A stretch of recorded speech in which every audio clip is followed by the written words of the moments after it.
Haval qidirib yurgan akalar uchun zo'r holatdagi 2024-yilda ishlab chiqarilgan kraskaları top toza Haval Julion bugungi obzorimizda do'stlar. Mashinamizda multimedia rollari bor, ya'ni shaybali richak, ya'ni hozirgi zamon talabidagi mashina. Mashinamizni bosib o'tgan masofasi atigi 29 ming, monitorlari bor.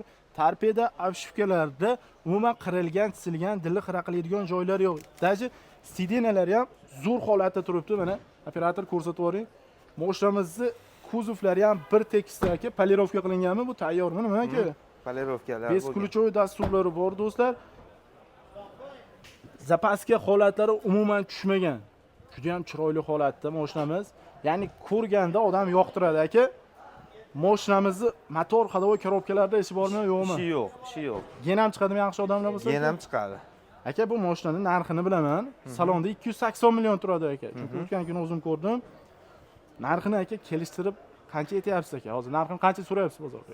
Aka, buni 18,5 ming so'rayapmiz. Aka, qimmat.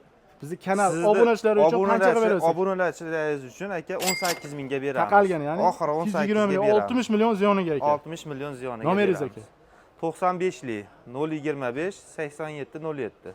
Akalar, hozir mana shu videoni do'stlar haval qidirib yurgan akalarga jo'natib, kanalga obuna bo'lib kuzatishda davom etinglar. Siz trekker olgan bo'larmidingiz yoki tayyor hozirgi zamon talabidagi Haval Julionni?